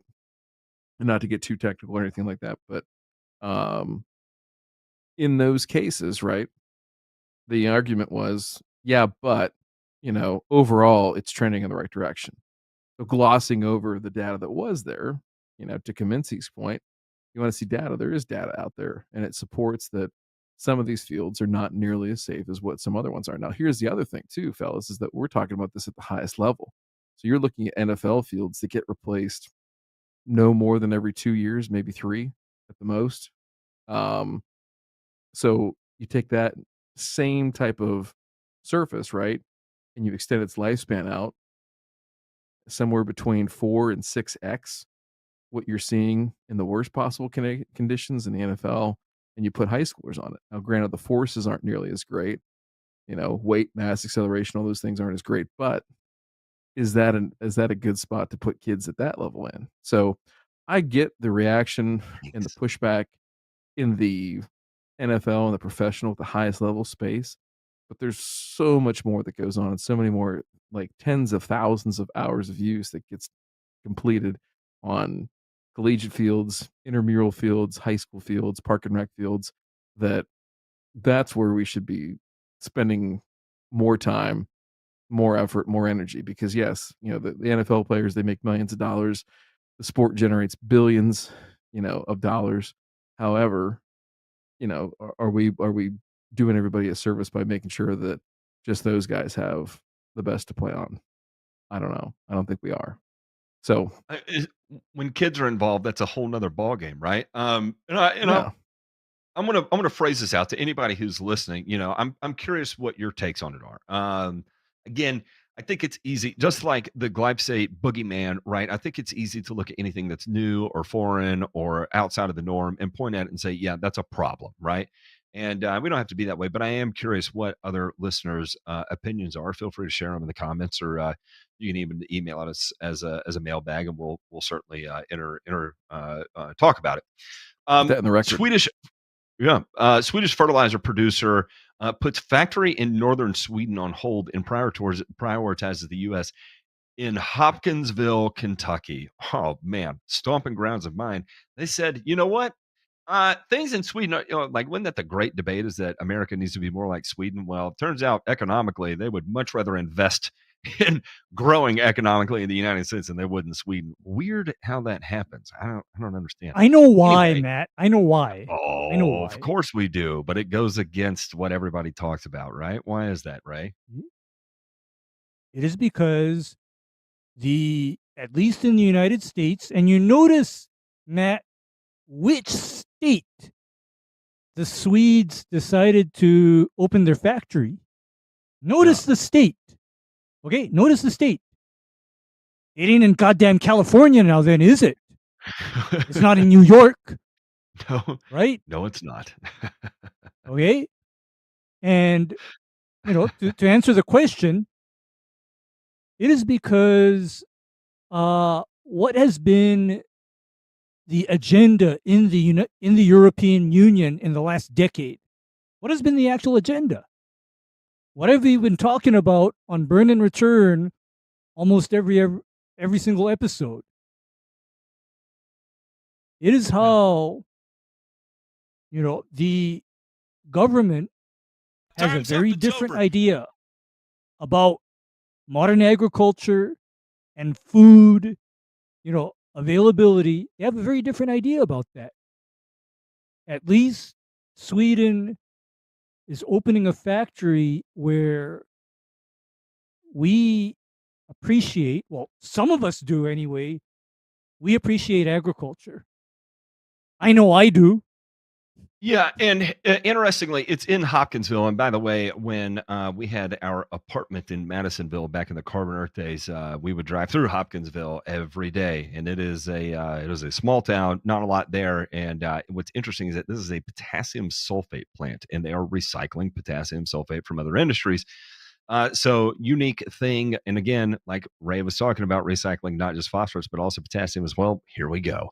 And so kudos to those guys for doing that, and kudos to the fucking US of A for making it right, for bringing these motherfuckers right on home. We're going to put them to good use. As of right now, potassium sulfate's available out of Mosaic. It's available out of Utah. And I'm drawing a blank on the Compass Minerals, and now we're going to have one right in the fucking heartland. And man, that is erection quality awesome right there. Also, hey, guess what? Millbrae bans new artificial turf. This city council votes unanimously to prohibit synthetic grass and enact maintenance requirements for current installations. Millbrae City Council passed an ordinance that bans the installation of artificial turf and synthetic grass and mandates proper maintenance of existing turf that was installed legally. It was enacted by the city and is a prohibition of a more permanent continuation of the moratorium enacted by the city in 2021 that paused all new synthetic turf installations after negative environmental impacts began to surface. There's plastics like nylons, different kinds of materials in there. We're concerned about an impact on stormwater, aquatic life, and things of that nature. What about human health? That should be a big one too, right? Before people learn more, they probably put these in because they were going through years and years of drought. They thought they were being environmentally mindful, trying to do the right thing. But this is also really expensive. Doing landscape projects is not a small amount of money, and ask people to completely change something that they may have recently put in and start fining them for it if they can't afford to do so. It puts people in a really difficult financial situation. So we're going to be working with them to at least upgrade or maintain maintenance programs on these, and then we're going to pause on new ones. I don't know. Interesting here again, DeMay. When you see this, when you see this, what goes through your head? I've caught you at the most inopportune time. When you, I just looked at the chat right there. I fucked that up. That was my fault. With Millbrae and their city council passing this ordinance to ban it, what goes through your mind when you see this? Oh, I mean, I think that you're going to see more and more of that too. I think, especially where they're at in Mass. I think northeastern part of the country, California, you're starting to see some of it.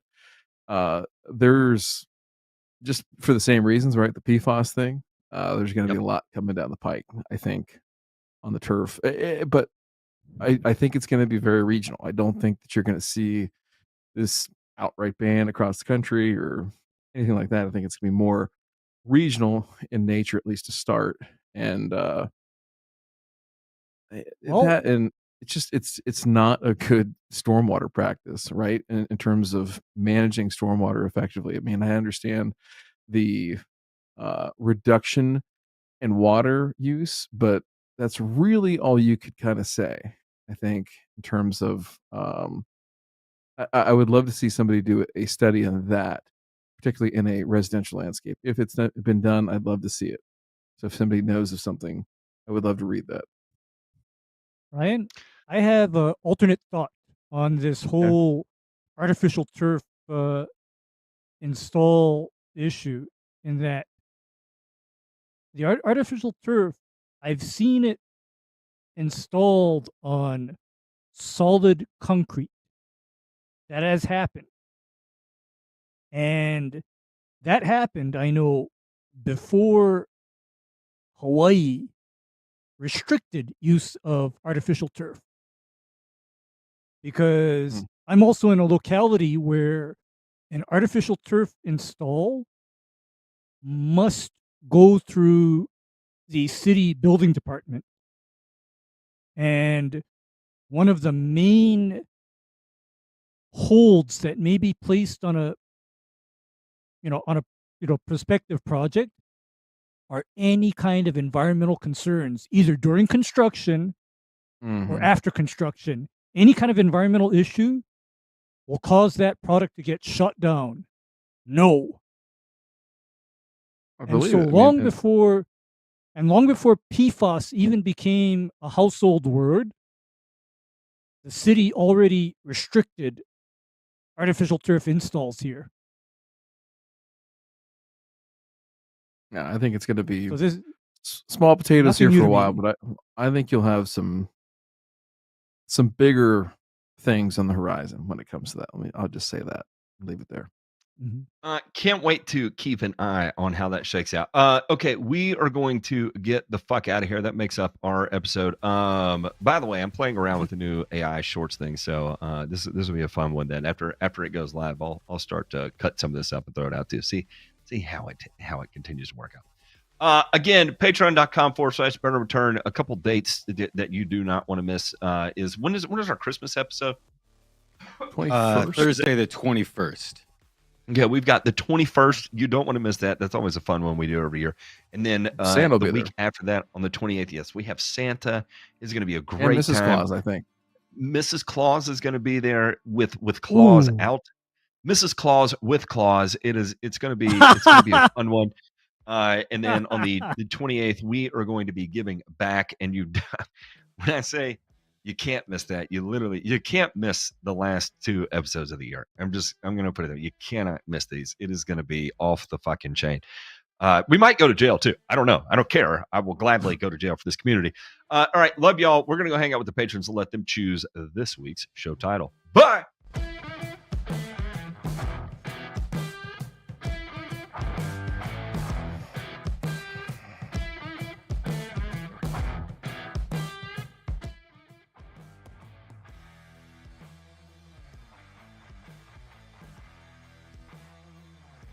I'll be right back. You don't go get started. I'm just grabbing a water, an agua.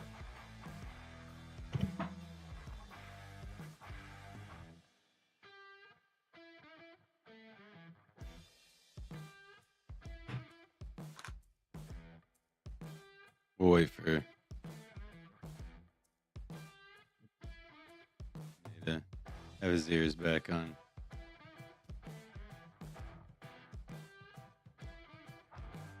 All right. What do we got? All right. So we got mouth breathing window lickers. From the river to the sea, save some urea for me.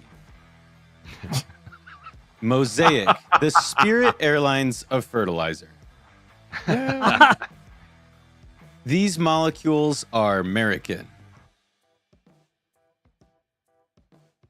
Elon has FU money and charisma. Pest control is not for the penis. Show me your Johnson lawn care. PPE stands for penis permethrin exposure. This is my personal favorite. Lawn Boy Freeze Willy. I love that one too. Upselling boners, no wedding agent required. Blondes to the left of me, elders to the right, stuck in my zipper with you. Jesus. I thought that one was funny too. That one's good. Phosphorus, urine, and penis, welcome to Earth. You're gonna die, but anyway. Beans above the Frank.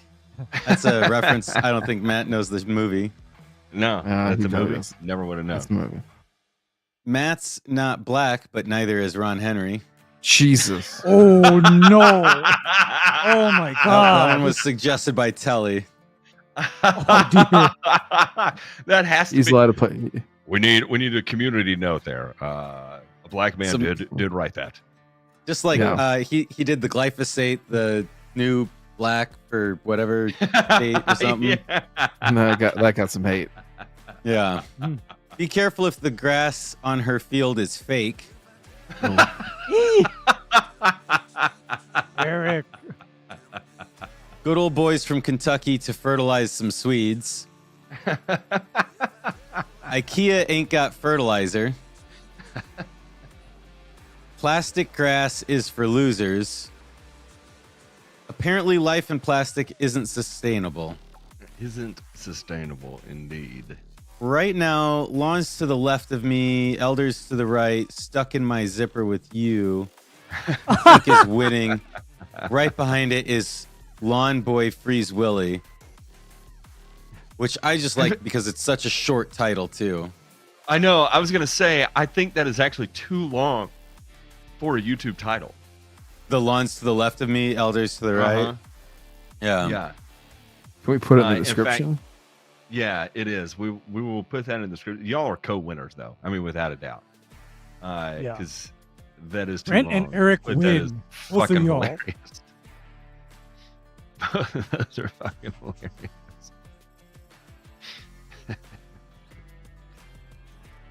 And of course, I get the musical reference, Brent, because I'm a dinosaur. Spoilers. Stuck in the middle of you. Yeah.